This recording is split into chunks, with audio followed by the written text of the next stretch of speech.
বেলডাঙ্গার ছেলে নজর কাড়ার রেজাল্টে গর্বিত এলাকাবাসী।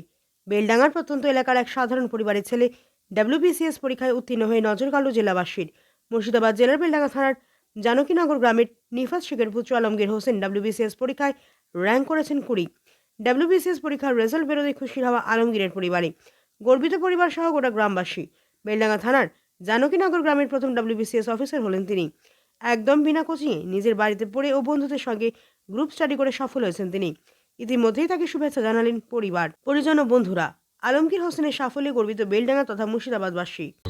আমার জার্নিটা অনেকটাই পুরনো।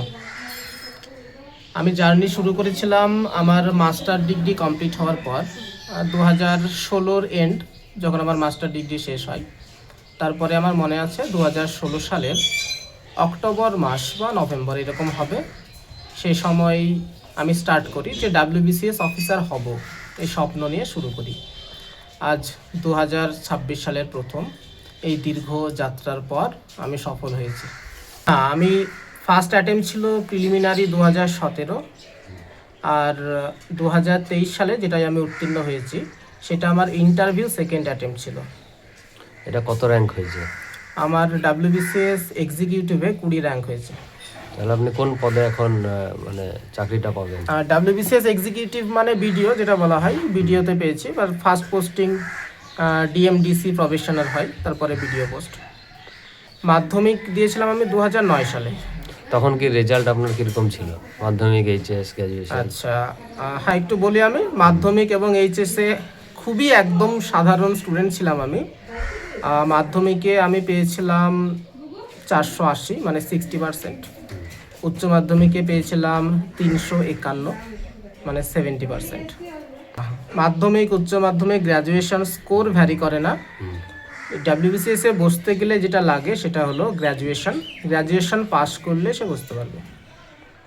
ডাব্লিউবিসিএস এর জন্য কোনো কোচিং করিনি, আমার সেলফ স্টাডি এবং বন্ধুদের সাথে গ্রুপ স্টাডি, এই দুটো সাহায্যে। তার সাথে আরেকটা কথা বলবো, যেহেতু আমি কম্পিটিটিভ পড়াই, সেই কম্পিটিটিভ পড়ানোর দৌলতে আমি সেখান থেকে অনেক কিছু শিখেছি। তাদেরকে পড়ানোর জন্য আমি যে প্রিপারেশান নিয়েছি, সেই প্রিপারেশনের ফলেও আমার ডাব্লিউবিসিএস এর প্রিপারেশনে অনেকটা হেল্প করেছে। পরিবারের সহযোগিতা অসীম। সবার প্রথমে তো আমি সৃষ্টিকর্তার কাছে ধন্যবাদ জানাবো। তার ইচ্ছা ছাড়া, তার দোয়া ছাড়া, তার আশীর্বাদ ছাড়া তো কোনোদিন সম্ভব নয়। তারপরেই আমার পরিবার। আমার পরিবারে আমার আব্বা মা, আমার স্ত্রী, তাদের সহযোগিতা ছাড়া, তাদের সাপোর্ট ছাড়া আজ আমি এই জায়গায় পৌঁছাতে পারতাম না। পড়াশোনার পাশাপাশি আমি কম্পিটিটিভের জন্যই টিউশন পড়াই। আপনার বাবা কি করেন? আমার বাবার একটা দোকান আছে। আর আগামীতে ডাব্লিউবিসিএস যারা পড়ছে তাদের জন্য কি বলবেন? কিভাবে তারা নিজেকে তৈরি করবে? তাদের উদ্দেশ্যে একটাই কথা বলবো, মেধা প্রয়োজন নেই, ভালো রেজাল্ট লাগে না। ডাব্লিউবিসিএস পেতে গেলে যেটা লাগে সেটা হলো 1 নম্বর ধৈর্য, আর 2 নম্বর কঠোর পরিশ্রম। ধৈর্য যদি তোমার থাকে আর তুমি যদি পরিশ্রমী হও, তাহলে তুমি সফল হবে। আচ্ছা, আমি যখন শুরু করেছিলাম তখন একটু বেশি পড়াশোনা করতে হতো। অনেকগুলো সাবজেক্ট আছে, প্রত্যেকটা সাবজেক্ট কনসেপ্টটা বুঝতে হবে। সেই কারণে প্রথম দিকে বেশ অনেকখানি পড়াশোনা করতে হতো। তারপরে শেষের দিকে এখন খুব বেশি পড়াশোনার প্রয়োজন ছিল না, আমার শুধু রিভিশনটা দিতে হতো। তার কারণে শেষের দিকে খুব বেশি আমাকে পড়তে হয়নি। মেন্স আর ইন্টারভিউয়ের জন্য কি কোনো মক ইন্টারভিউ বা মেন্স কিভাবে করেছেন ওটা? আমি মেন্সের জন্য আলাদাভাবে কোথাও যাইনি, সেলফ স্টাডি আর গ্রুপ স্টাডি। এবং ইন্টারভিউয়ের জন্য আমি গিয়েছিলাম কলকাতা, আমাদের ওয়েস্ট বেঙ্গল স্টেট হজ কমিটি, সেখান থেকে ইন্টারভিউয়ের ব্যবস্থা করা হয়, সেখানে ইন্টারভিউ দিয়েছি। বহরমপুরে এমপ্লয়মেন্ট এক্সচেঞ্জ অফিস, সেখানে আমি মক ইন্টারভিউ দিয়েছিলাম। আমার নাম আলমগীর হোসেন। বাড়ি বেলডাঙ্গা থানার জানকীনগর গ্রাম। আলমগীর হোসেন কে হচ্ছে আপনার? আলমগীর হোসেন আমার শালাবাবু হচ্ছে। উনি তো বিডিও হয়েছেন, আপনারা কতটা খুশি? আমরা তো অনেক খুশি।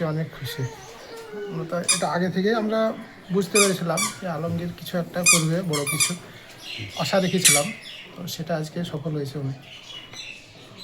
আর যে পড়াশোনা কীরকম করতো, কি দেখেছিলেন যে আলমগীরের মধ্যে যে করতে পারবে?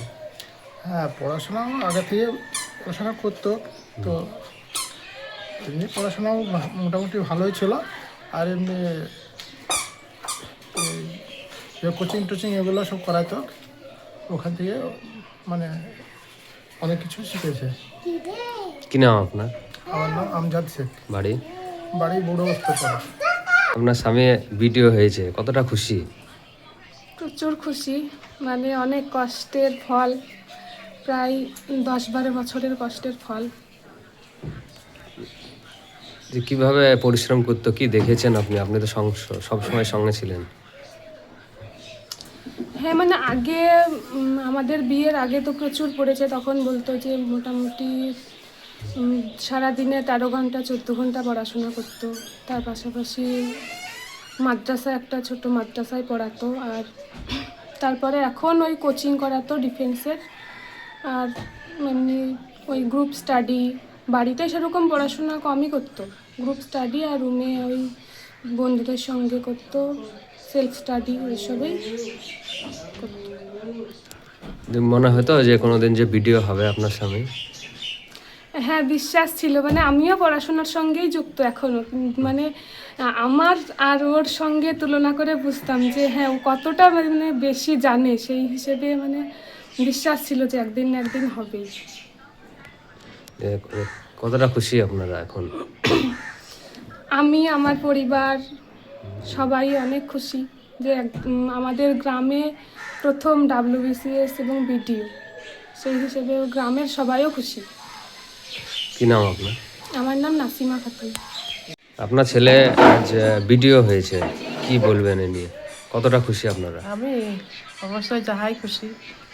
সাপোর্ট করতেন, পাশে কিভাবে ছিলেন আপনার ছেলে? মানে ও পড়াশোনা করতো আর বাবা বলতো যে ওকে কোনো কাজকর্ম ওকে কিছু করতে দেবা না, শুধু পড়াশোনাই চালিয়ে যাবি।